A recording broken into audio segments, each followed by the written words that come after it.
대림절은 우리가 알다시피 2000년 전에 예수께서 이 땅에 오신 것에 대한 기쁨의 표현이며 또 다시 오실 주님에 대한 기다림의 절기이기도 합니다.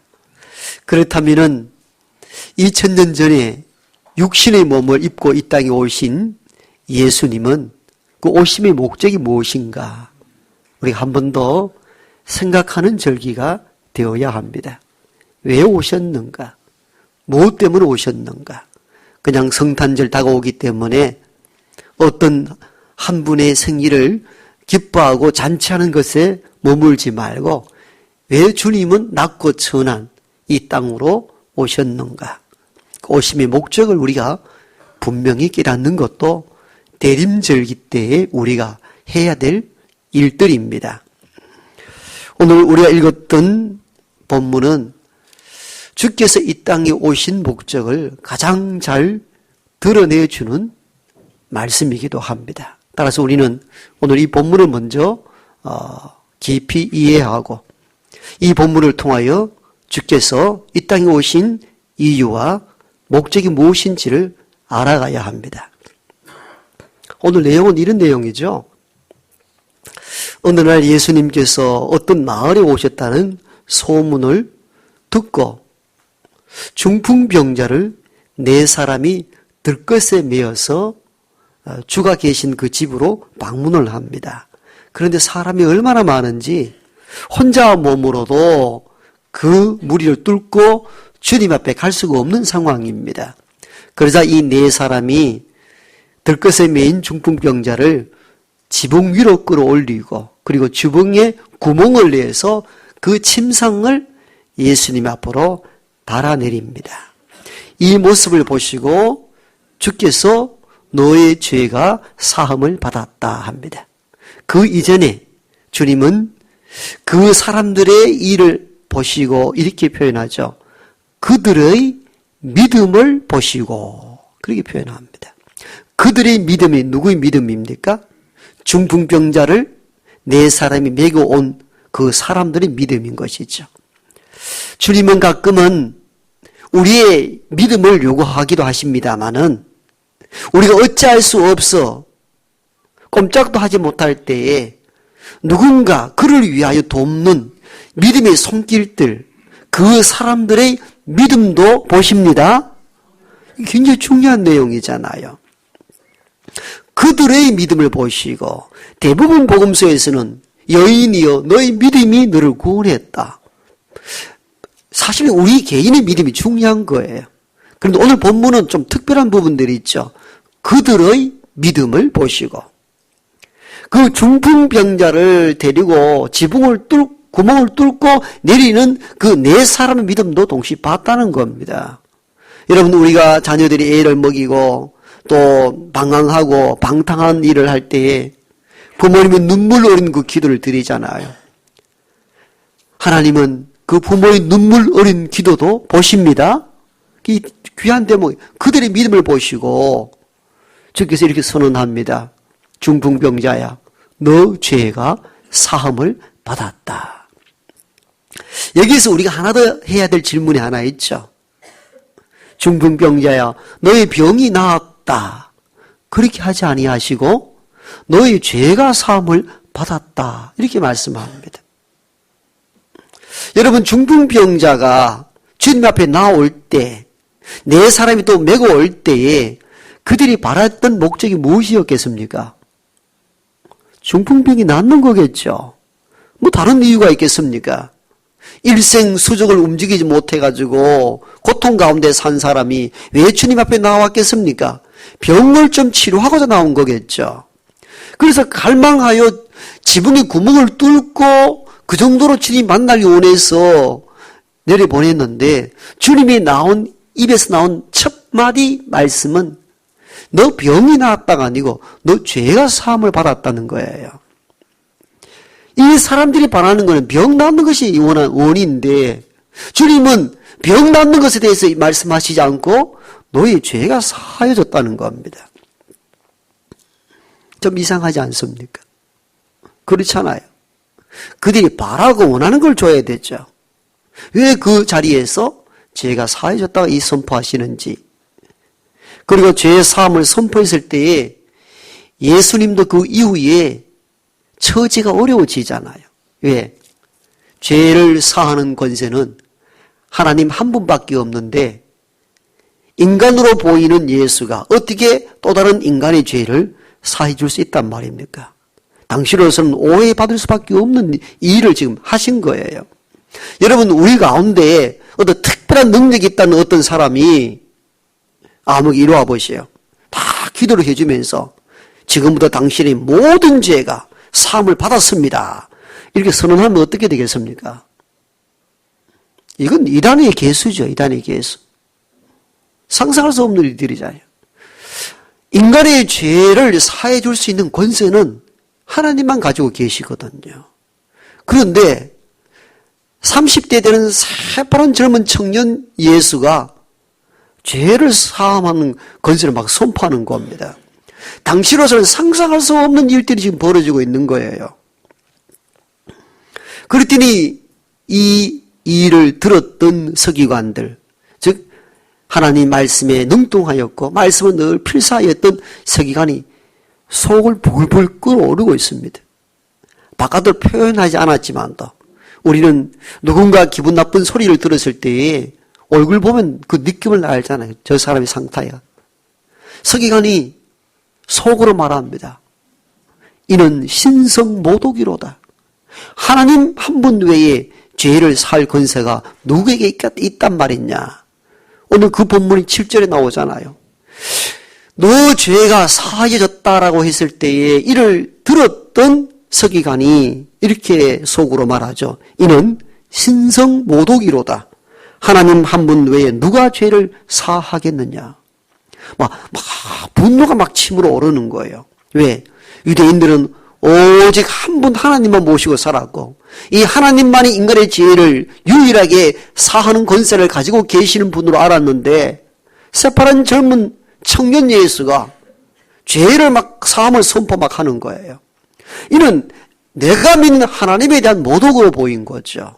그래서 오늘 7절 가운데 이는 신성모독이로다. 하나님 한 분 외에 누가 죄를 사하겠느냐. 이 마음을 주께서 알았습니다.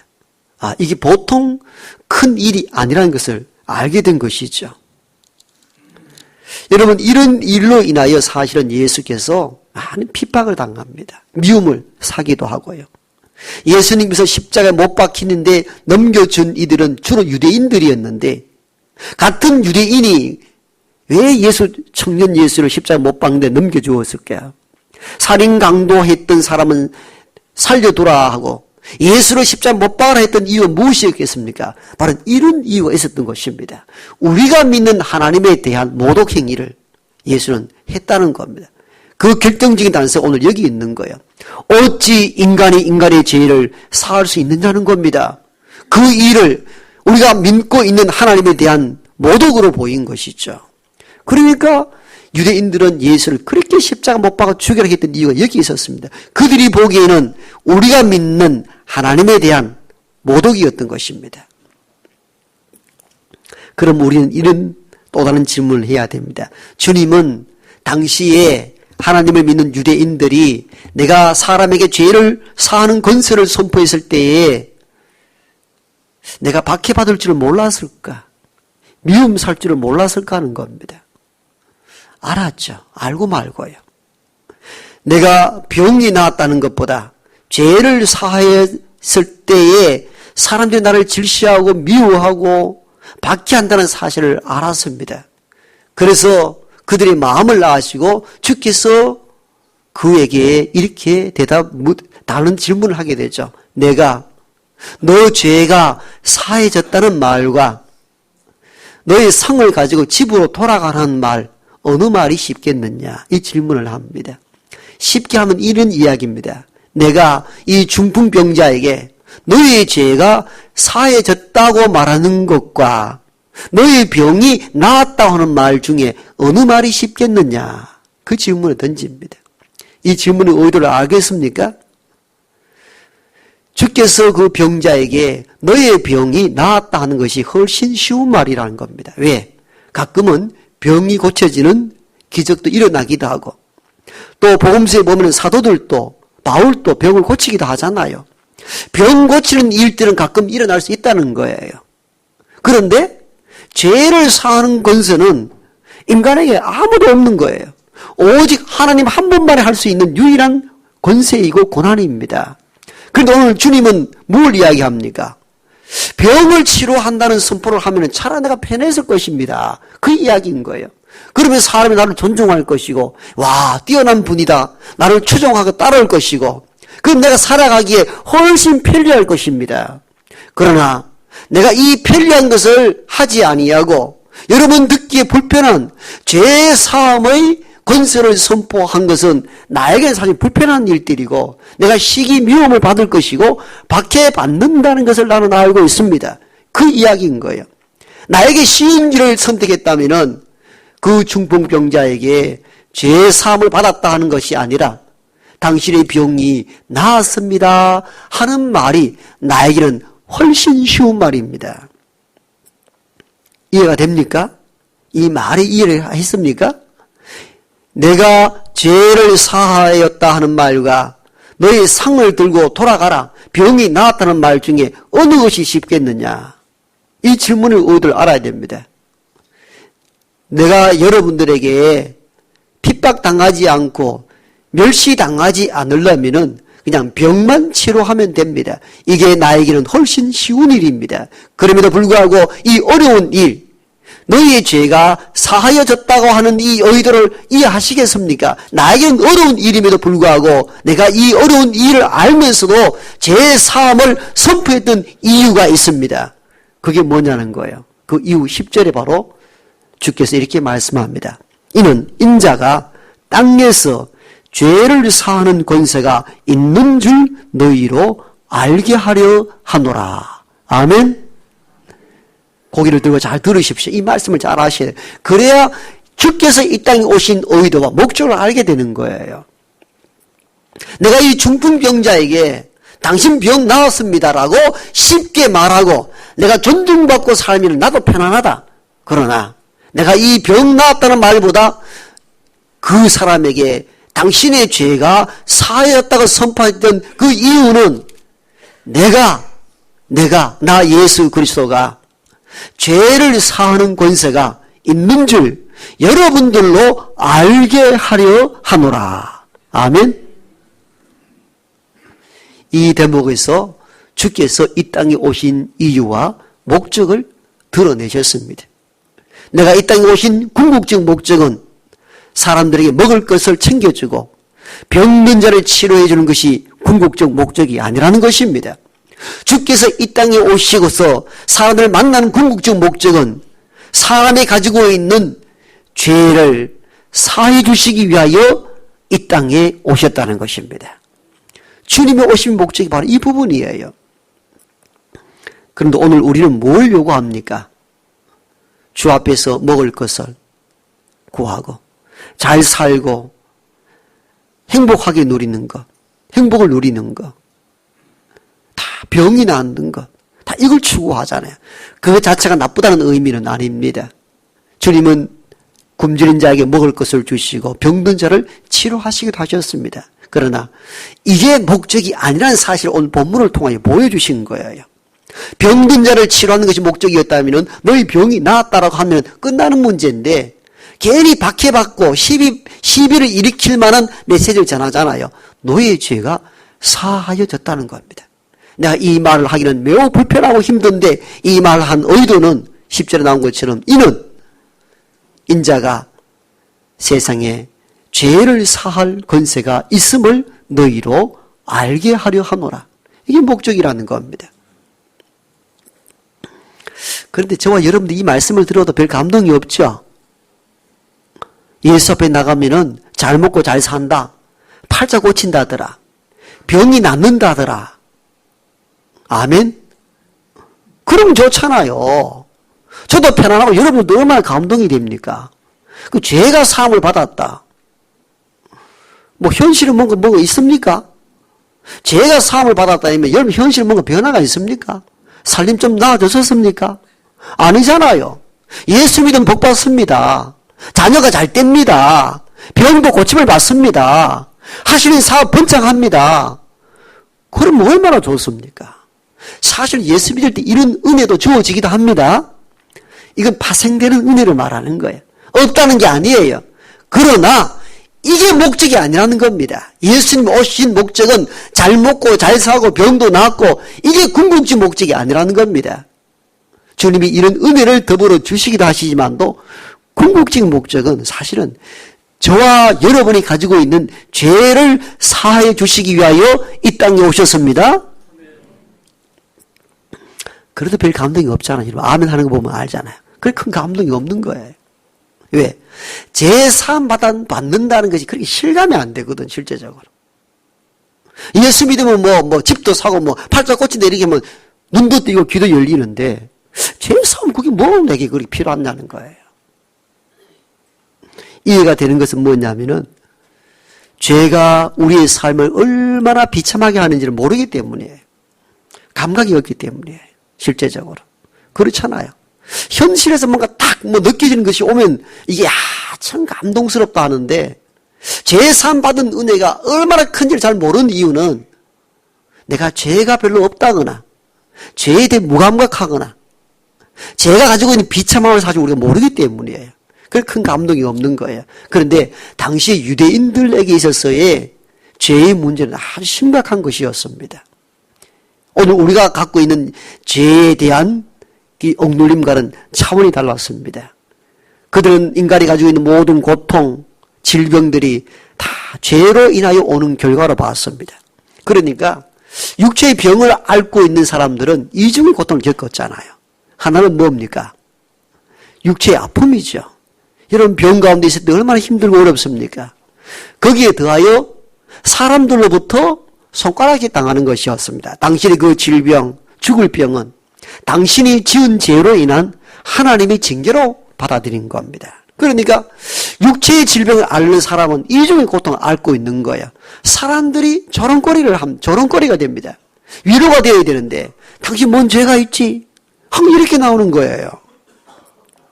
우리가 가끔 신방 가서 그러니까 위로한다고 하는 얘기 중에 잘못된 이야기 뭔지 아세요? 잘 믿던 분이 주일마다 어느 날 산행을 하고 여행을 가다가 교통사가 나가다 다리가 부러졌습니다.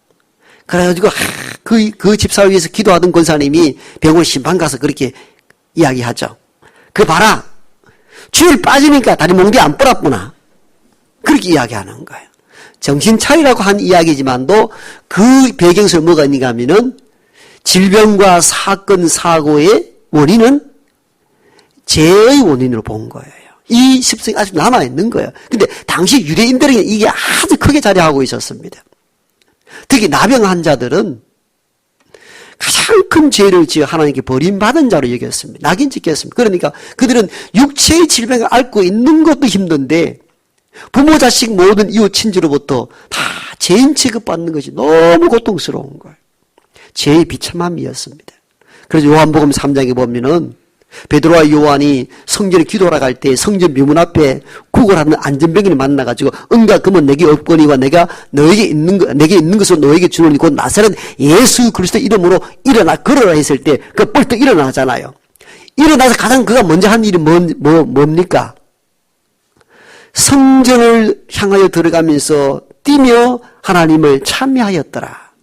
여러분 왜 집으로 돌아가지 않고 성전을 뛰어 들어갑니까?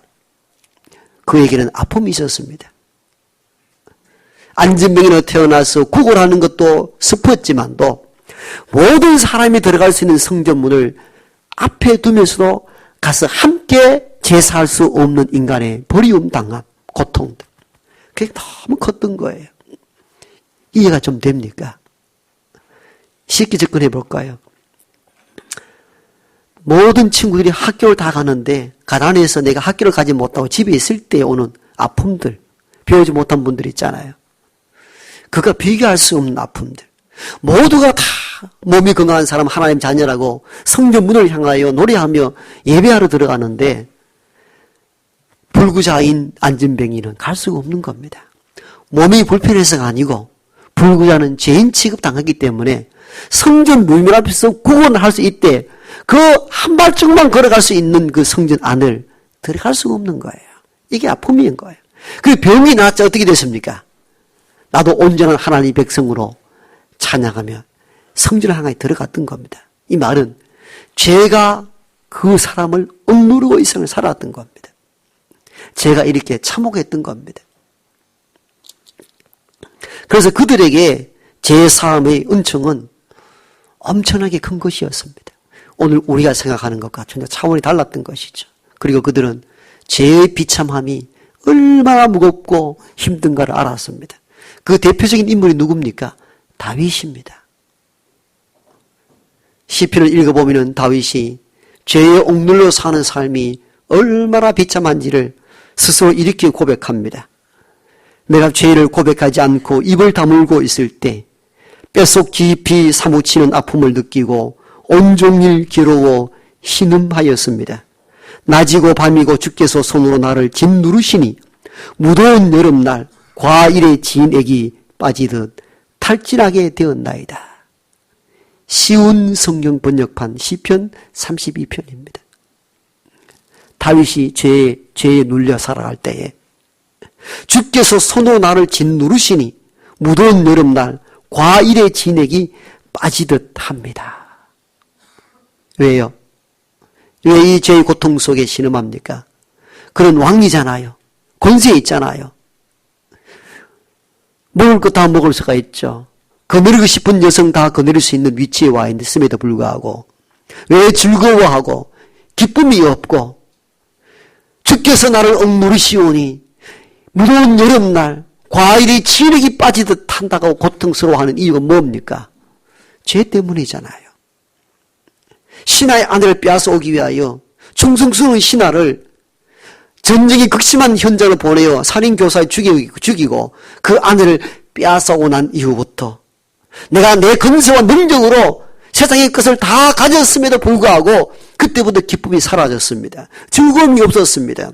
얼마나 고통스러웠으면은 주께서 나를 억누르시오니 무더운 여름날 과일의 진액이 빠짓하다라고 고통스럽게 호소하는 이유가 무엇이었습니까? 죄로 인한 비참함이었습니다. 어떤 것도 행복하지 않았습니다. 왕으로서 갖고 있는 권위와 먹을 수 있는 많은 양식이 있음에도 불구하고 그 안에 영적인 평안함이 하나도 없었습니다. 그래서 다윗은 이후에 이렇게 고백합니다. 죄를 용서받고 잘못을 용서받은 사람은 행복한 사람입니다. 여호와께서 더 이상 죄를 묻지 않는 사람과 그 마음에 거짓이 없는 사람은 행복한 사람입니다. 하나님 안에서 죄의 사함을 얻었을 때 오는 평안함을 그렇게 고백합니다. 하나님 안에서 죄의 사함 받은 사람은 이 세상 가운데 가장 행복한 사람이라고 고백을 합니다. 여러분, 이러한 당시의 문화와 죄의 비참함을 안다면은 중풍병자에게 네 병이 나았다는 것과 너의 죄가 사함을 받았다는 것, 어느 것이 더 중요한지를 우리는 느낄 수가 있습니다. 죄에 억눌린 영혼들은 이 세상에 무엇이 있나 없나 더 중요한 것이 있습니다. 죄가 사함을 받는 것입니다. 이게 가장 중요한 거죠. 앞에서 잠깐 언급했듯이 사실 우리들은 죄의 심각성을 그렇게 알지 못합니다. 엄청난 큰 죄를 지은 사람은 이 메시지가 좀 마음에 와닿을 수 있습니다만 저와 여러분들은 그래도 오래전부터 교회를 다녔고 나름대로 윤리와 도덕적으로 살아왔기 때문에 죄가 얼마나 비참한지 잘 몰라요. 실제적으로. 실제 그렇거든요.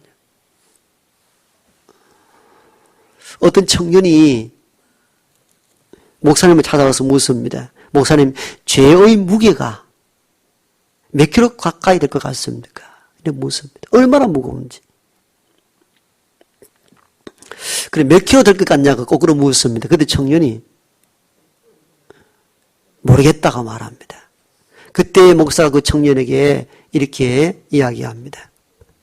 청년, 죽은 사람의 시체 위에 100톤의 돌을 올리면 무게를 느낄까? 이렇게 던집니다. 느낄 수가 없죠. 죽었으니까. 우리가 죄에 대한 무게를 느끼지 못한다는 것은 어떤 의미에서는 영적으로 죽어 있는지도 모릅니다.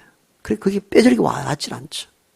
또 하나, 죄의 무게를 못 느끼는 것은 내 죄가 별것 아니다라는 생각 때문일지도 모릅니다.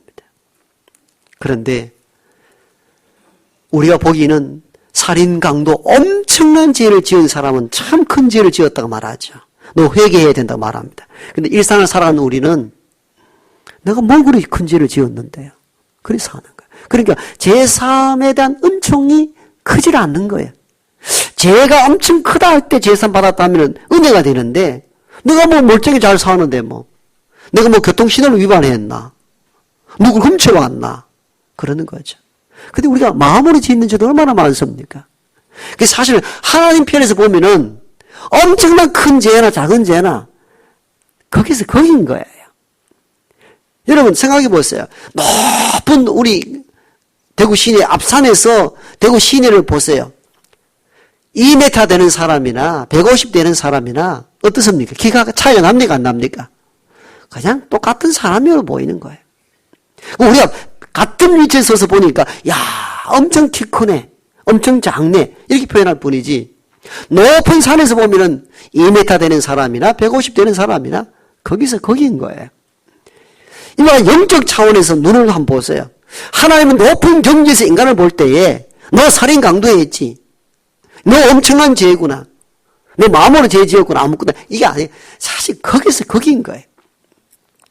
우리가 보기에 엄청난 죄고 작은 죄로 보일 뿐 하나님 앞에는 모든 인생들이 다 죄인들입니다. 로마서에서 얘기하고 있잖아요. 의인은 없나니 하나도 없고 죄인만 있다. 죄를 갖고서는 하나님 심판대에서 심판받지 못할 줄로 우리는 압니다. 그렇기 때문에 크든 작든 인간은 모든 죄인이며 이 죄의 문제를 안고서는 우리가 하나님 나라에 이룰 수 없다면 이 죄의 문제를 해소해야 된다는 거죠.